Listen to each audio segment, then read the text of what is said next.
Estamos nos transformando. Somos arquitetos do nosso próprio futuro. Vamos criar juntos o próximo nível. Embratel, sua empresa no próximo nível. Bom dia, filho. Graças a Deus estou bem. Tomei agora um lanchinho de jejum, né? Tá? E à noite foi só exames. Fiz a filha tomografia, guardar o médico para ver. Fiz aquele exame de nariz. Tá tudo bem. Tá, obrigado. Um beijo. Te amo. Na pandemia, mensagens como esta, do Jorge, de 71 anos, ganharam o peso de registro histórico sobre uma crise de saúde pública que já levou 250 mil vidas só aqui no Brasil. Desde o primeiro caso confirmado no país, há exatamente um ano, na cidade de São Paulo, foram muitos outros, com desfechos trágicos ou finais felizes, mas nenhum deles sem dor e aflição. A aflição da família do Jorge, que mandou essa mensagem para a filha na semana passada, antes de ser entubado. Ele continua em estado grave em um hospital do Rio de Janeiro. Eu fiquei indo de hospital para hospital de Uber, porque o meu carro tinha basicamente tudo que eu tinha, estava dentro dele. Ficou parado no hospital, que era a minha base, que era o hospital onde eu tinha minha carga horária maior, que era o hospital para onde eu voltava nos momentos onde, teoricamente, eu estaria de folga. Eu voltava para cá, usava o banheiro do CTI para tomar banho, ajudava nos pacientes e depois ia ou para o meu carro ou, quando dava, para alguma cama que estava disponível, para poder cochilar, para no outro dia assumir o meu plantão aqui nesse hospital. E nisso ficou sendo durante a pandemia, sem poder voltar para casa para não correr o risco de levar para minha família. Acabou que no final de abril eu acabei positivando para Covid e fui afastada por causa disso. A médica Roberta Carvalho, de 33 anos, foi entubada após contrair o novo coronavírus em abril, mas se curou e hoje atua na linha de frente para salvar pacientes entre a vida e a morte.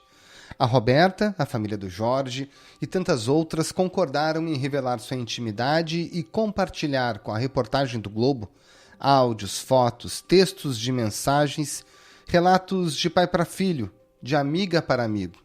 Todos eles mostram como a doença é traiçoeira, rápida e surpreendente, como foi com o Eliomar, de apenas 22 anos.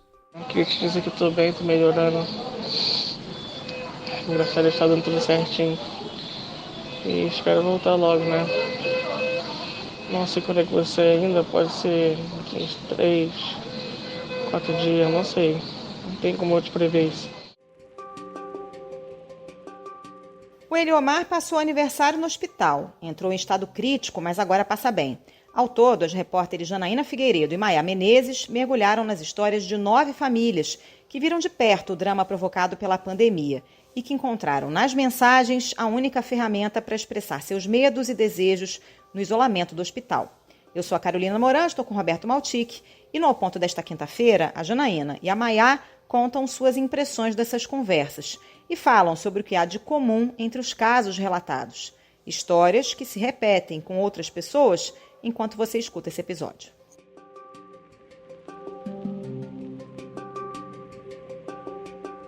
Maia Menezes e Janaína Figueiredo, o que vocês reuniram nessa reportagem é, na verdade, um registro histórico do drama humano da pandemia, para além dos números e das estatísticas, né? São 9 histórias de pacientes de Covid, tem algumas com final feliz, outras não, mas todas representam como a pandemia mudou para sempre a vida de tantas famílias. Então, para a gente começar, antes de entrar nas histórias em si, como é que foi esse trabalho? Como vocês tiveram acesso a essas conversas e relatos que são tão íntimos? Maia.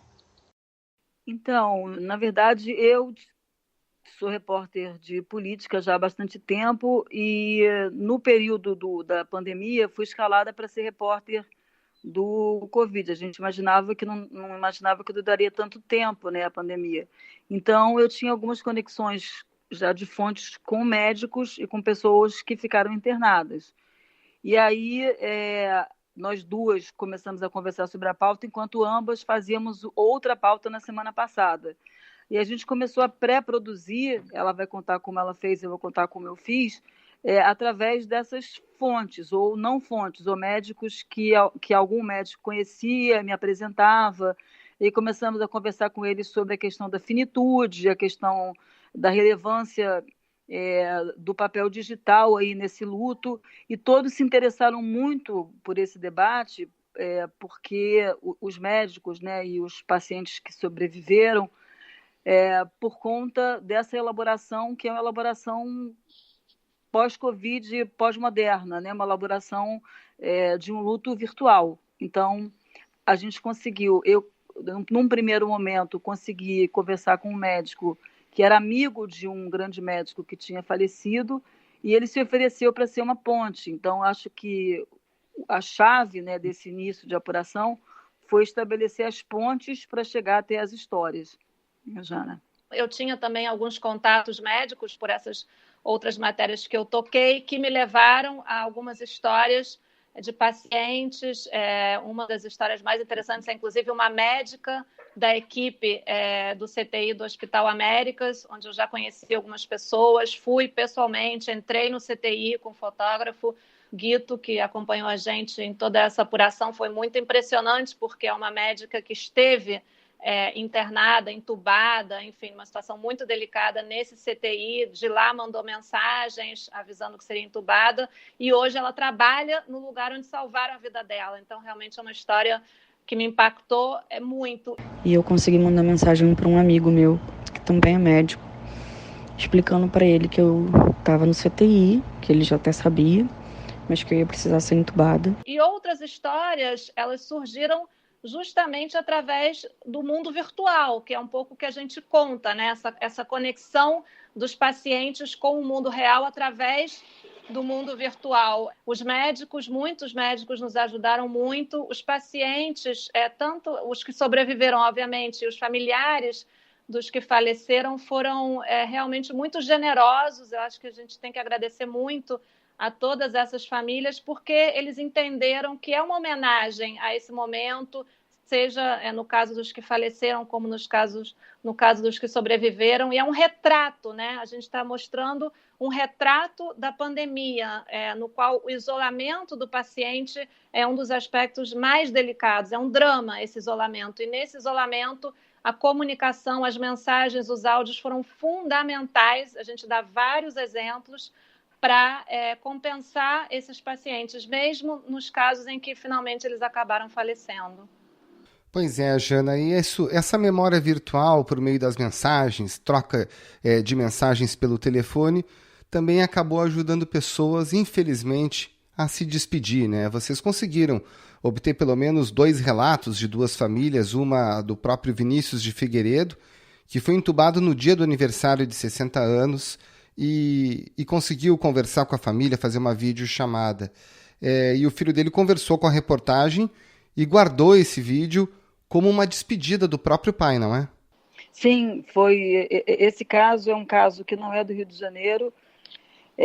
O Vinícius, que tem o mesmo nome do pai, o filho, que tem 33 anos, mora em São Paulo, e ele tem relatos que ele não guardou, né, porque aí eram muito sombrios. Ele escolheu a boa memória, digamos. Então, ele me mandou um frame do que foi a festa de aniversário do pai Vinícius, de 60 anos. Ele estava já internado, sem imaginar que à noite ele seria entubado.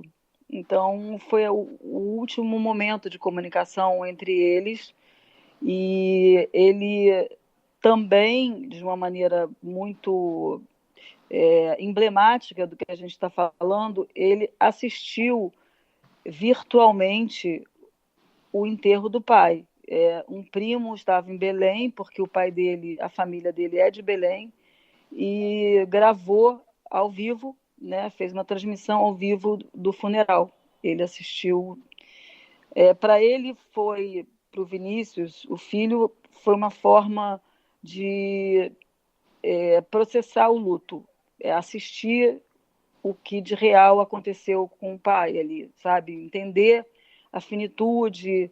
E, ao mesmo tempo, ele tem uma frase que é uma frase muito generosa, como usando a expressão que a Janaína usou, que ele disse: se a imagem do meu pai servir para que se olhe para a pandemia como algo presente, ele já terá deixado o seu legado aqui na Terra.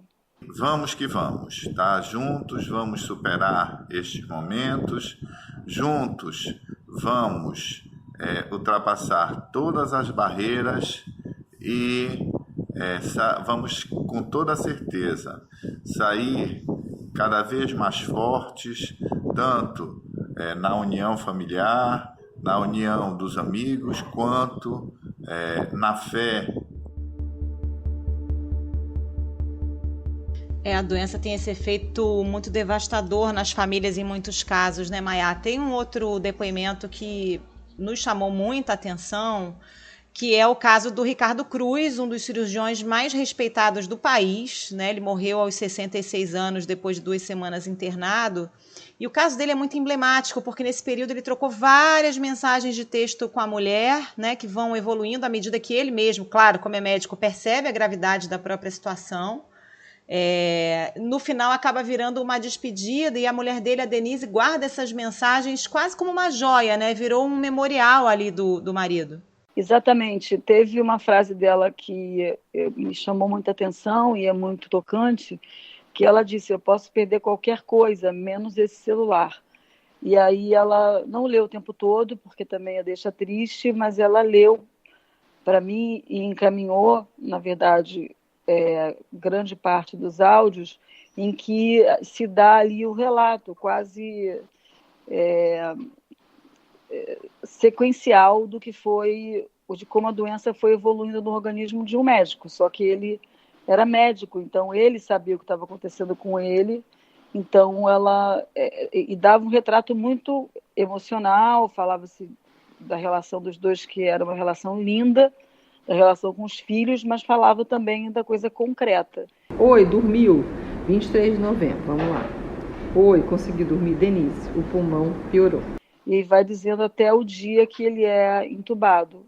Então, e ela, a despeito disso, ela considera um grande trunfo, digamos, para o luto que ela está vivendo, ter a memória, ter o que você mesma falou, o memorial dessa despedida. Além de tudo, ele foi homenageado por vários médicos no mundo digital e ele deixou 12 aulas prontas para esse ano para o Instituto Humanidades, que é o que ele estava criando, e as aulas estão todas lá, ele está vivo, como ele disse. Assim, é curioso, porque às vezes eu vejo as aulas e ele está lá vivo, falando, então é como se ele estivesse aqui. Bom, o Dr. Ricardo não sobreviveu, mas a gente também tem registros de histórias com um final feliz, é o caso da história da Tânia e do Jorge. Eles completaram 30 anos de casados, né, Jana? Enquanto o Jorge estava internado, e aí a Tânia mandou uma mensagem linda de áudio, falando disso para ele. Queria que você soubesse que eu tô bem aqui, tá? Os nossos filhos estão cuidando muito bem de mim, tá bom? Aí a gente precisa que você também fique bem, fique tranquilo aí. O Jorge tá curado hoje?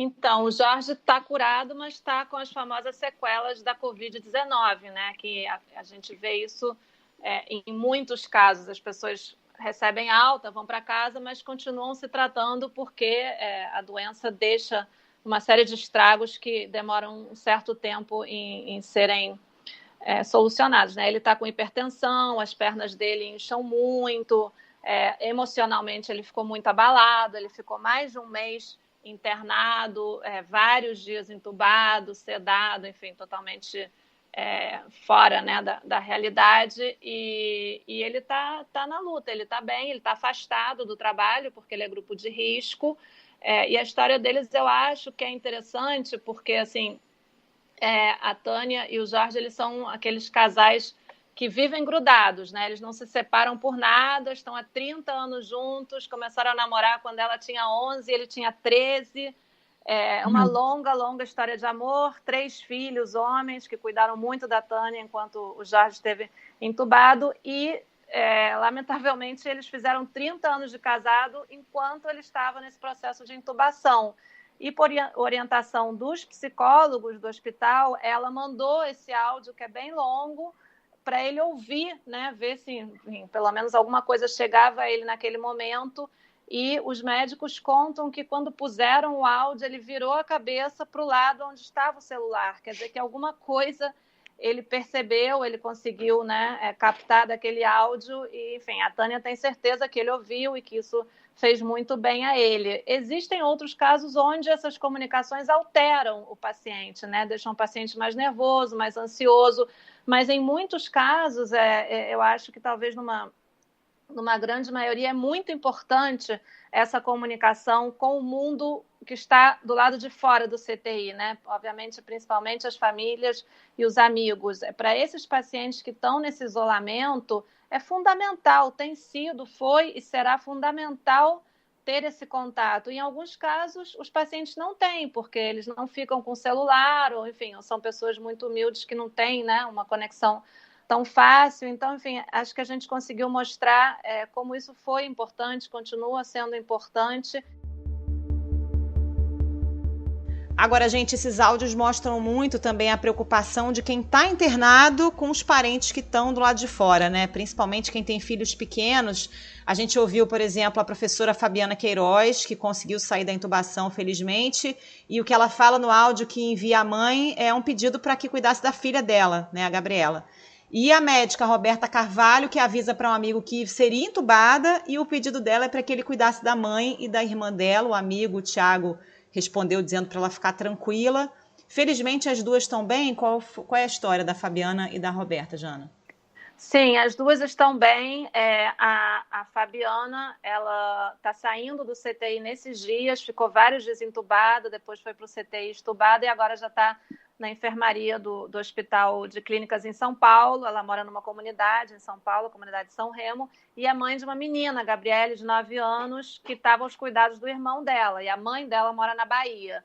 Então, ela, quando percebeu que seria entubada, ela ficou muito nervosa, porque ela não tinha conseguido se comunicar com a família. E o médico, naquele momento, vendo a angústia dela, oferece de gravar para ela o áudio e mandar para ela. Ela aceitou, obviamente, é o áudio que a gente teve, ela teve também a generosidade de compartilhar e mostra isso, né? A angústia de uma mãe que não sabe, né, quando vai sair da intubação, como vai sair e se vai sair. Ela me disse que foi o momento de maior medo da vida dela e que ela, depois dessa situação, ela voltou a nascer, assim, é um renascimento para ela, toda essa situação. Mãe, te amo, tá? Cuida da Gabi pra mim, tá bom? Vai dar tudo certo. Eu vou embora logo pra casa. Tenho fé em Deus.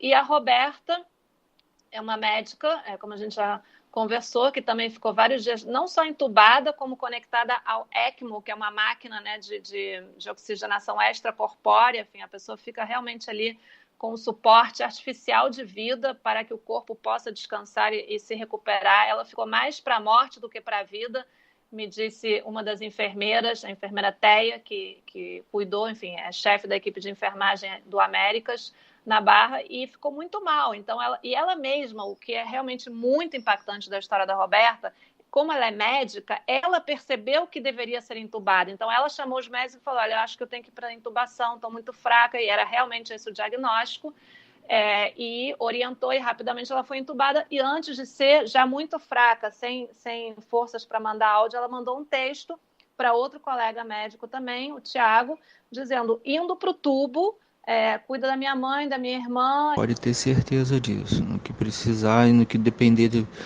de mim, pode ter certeza que a gente vai apoiar elas a qualquer momento. E aviso também para outra amiga que estava com ela quarentenada, as duas com Covid. Também devo dizer que realmente a Roberta é uma heroína. Ela estava dormindo no carro durante 1 mês e meio antes de se contagiar, para não expor a família ao vírus. Acabou se contagiando e nessa situação realmente muito, muito grave. Ela está bem, e não só está bem, como ela está trabalhando no CTI onde salvaram a vida dela. A história da Roberta realmente, para mim, foi muito, muito impressionante. A força dessa mulher, a capacidade de resiliência. E ela também guarda todas as mensagens, porque assim, é uma história que eu estive lá no CTI, todos os médicos, as enfermeiras vibram com a história da Roberta, porque é uma história de esperança, é uma história realmente que dá um pouco de expectativa, né, de que os pacientes, em muitos casos, podem se recuperar e, de fato, se recuperam. No CTI, eu ia perguntando a essa pessoa como é que está, e me dizia, não, ela vai sair, ela está no ECMO, está entubada, mas vai sair, vai se recuperar. Então, acho que existem muitas histórias de sobrevivência, de recuperação, e outras, lamentavelmente, terminam com a morte do paciente. Mas a história da Roberta é realmente incrível. Agora, Maia, a história da Roberta, que tem 33 anos, ela também ajuda a gente a enfrentar um estigma que ficou no início da pandemia, que os casos graves só atingiam as pessoas com mais idade. A gente também teve o caso do Eliomar Nóbrega, de só 22 anos, e ele chegou a se despedir da própria mãe, mas também sobreviveu, né? Sim, e a história dele ainda tem o agravante, porque ele mora numa comunidade, né, no Parque União, ali na Ilha do Governador, e ele foi para um hospital público, acabou sendo transferido para outro. Ele demorou aí porque ele não tinha o PCR ainda, mas começou a se sentir mal, e quando ele percebeu-se no hospital que ele obedeceu toda a regra do sistema público, né? Foi ali na clínica da família, depois ele foi levado a um hospital que não era especializado em Covid, até ser transferido para o hospital de Anchieta. E ele chegou com 75% do pulmão tomado pela pneumonia. Então, ele era um paciente grave. Eu conversei com ele, que já está em casa, mas isolado, porque ele saiu do quadro da gravidade que a pneumonia trouxe, mas ele vai ficar isolado até o domingo. E conversei com a mãe dele pessoalmente. Então, o que eles me relataram? Que o hospital, de uma maneira muito... usou uma inteligência emocional em favor dos pacientes, que na avaliação da Jussara, para a Jussara, que é a mãe do Eliomar, foi o que garantiu a ela que ela resistisse ao período que o filho ficou internado. Por quê? Ela ficou com o celular do filho, porque o filho não pôde entrar com o celular. Mas o hospital disponibilizava um celular para o paciente, se o paciente quisesse, para que ele se comunicasse com a família. Então, a gente tem... Ele me passou o registro de uma festa de aniversário, que ele também passou o aniversário internado, e me passou o registro... Isso eu estou falando de 2 semanas atrás, tá? É um caso extremamente recente. E passou o registro da mensagem que ele mandou para a mãe quando ele estava grave, e a voz é muito emocionante, porque você ouve o som da UTI, né? Para quem já esteve em uma, sabe bem qual é o som, e a voz muito frágil. E ele falando que estava ali, estava bem assistido, não se preocupe, mas dava para... Era meio assustador. E aí tem o áudio seguinte, que é o áudio dele para a mãe, e que a mãe... Eu vou contar os 2 lados da história. A mãe me disse... Eu nunca fui tão feliz na minha vida quanto eu ouvi. Eu estava no supermercado e eu ouvi o áudio do meu filho falando: "A benção, mãe." Oi, mãe, a benção. Tá tudo bem. Não sei se vocês sabem, né? Mas a médica passou aqui e conversou comigo. Amanhã eu ganho alta. Então, se prepara aí tudo direitinho. Não esquece das minhas coisas, não. É só meu óculos.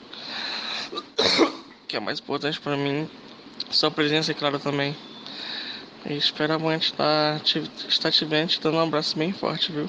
Aí a voz dele, ela me relatava, a voz dele era outra voz. Então, é uma história que teve, na avaliação da própria mãe, um surpreendente final feliz, porque ela ao ter contato com o filho, ela já sentiu algum alívio, mas no dia que ela pediu para ser para que o filho, ela ouviu o filho pedindo que a abençoasse, ela se sentiu plena, entende? Então, é esse o outro lado. A Carol tinha falado sobre a preocupação de quem está internado com os filhos, mas tem a preocupação das mães também com os filhos internados, né? Um garoto de 22 anos, que não teve quarentena, que teve que trabalhar o tempo inteiro, porque tem que pegar um ônibus lotado. Então, a pandemia, nesse aspecto, ela não protege, né? Ela ninguém se protege dela com esse grau de rotina, né? Que tem que estar o tempo todo na rua, porque senão também não come, enfim. E ele está bem. Eles vão ter... A notícia mais legal é que eles vão se encontrar pela primeira vez no domingo. E ela está contando os minutos para rever o filho. Para a gente fechar, Jana, conta um pouco da experiência pessoal de fazer essa reportagem e o que fica, né, de lição depois de ouvir todos esses áudios e ver todos esses depoimentos de gente mais velha, gente jovem, gente com mais recursos, gente que foi internada em um hospital público. São perfis muito diversos, mas todos com o mesmo drama, né? Olha, Carol, eu acho que o que fica é uma consciência ainda maior do que eu já tinha, né, de que essa realmente é uma doença muito traiçoeira, é uma doença que a gente não pode relaxar.